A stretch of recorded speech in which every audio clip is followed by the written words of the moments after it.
नमस्कार मंडळी. ॲक्च्युली हा होळीचा लेट पोस्ट व्हिडिओ शेवटपर्यंत बघा आणि आवडल्यास नक्की लाईक शेअर करा आणि हो, चॅनेलला सबस्क्राईब केलं नसेल तर नक्की करा. 4 माणसांसाठी असो किंवा एकट्यासाठी स्वयंपाकात ना संपूर्ण एकाग्र करावं लागतं. एका माणसाचे जेवण बनवायला तेवढीच मेहनत लागते जितकी 40 माणसांच्या स्वयंपाकाला लागते. ॲक्च्युली हेच मी माझ्या दोन्ही आईंकडून नेहमी शिकत आले आणि खरं तर आत्ताच्या लाईफमध्ये मी तेच अनुभवते आहे. लग्नानंतरचा प्रत्येक सण हा खास आणि परंपरा जपणारा असतो. खरं तर आमचे मूळ गाव कुपवडे, पण नोकरीनिमित्त इथे राहावं लागतं. त्यामुळे प्रत्येक सणाला गावी जायलाच मिळते असं नाही. पण पप्पा मात्र प्रत्येक सणाला गावी जातातच. मग जो काही नैवेद्य असेल तो इथूनच बनवून देतो. पुरणपोळी काही सकाळीच मिळाली नाही, पण शिरा करून दिला. गावी त्यांना आमच्या सुनीता काकींनी पुरणपोळी बनवून दिल्याच होत्या. त्या तर सुगरणच आहेत. कमाल चव आहे त्यांच्या हातांना. पुरणपोळी झाल्यावर इथेच पूजा करून पुरणपोळीचा नैवेद्य दाखवला.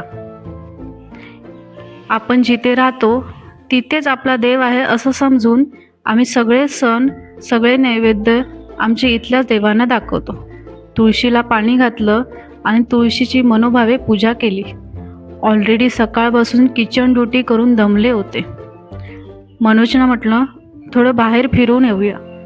सध्या हीट पण खूप सुरू झाली आहे. थंड असा ऊसाचा किंवा मग अननसाचा रस पिऊन येऊया. घरी आलो तो सोसायटीमधील मुलांनी शबायला सुरुवात केली होती.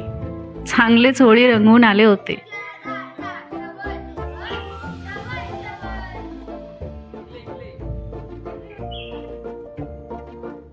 होळीची परंपरा आताची लहान मुले आवडीने जपतात.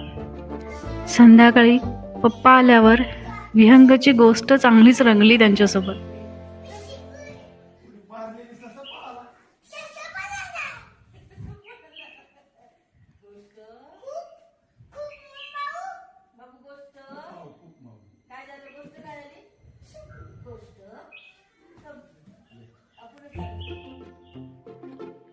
सकाळ बसून दगदग करून दिवस कसा गेला समजलंच नाही.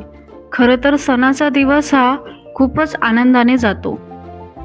तुम्ही मात्र व्हिडिओला लाईक शेअर करायला विसरू नका आणि हो, चॅनेल सबस्क्राईब आठवणीने करा.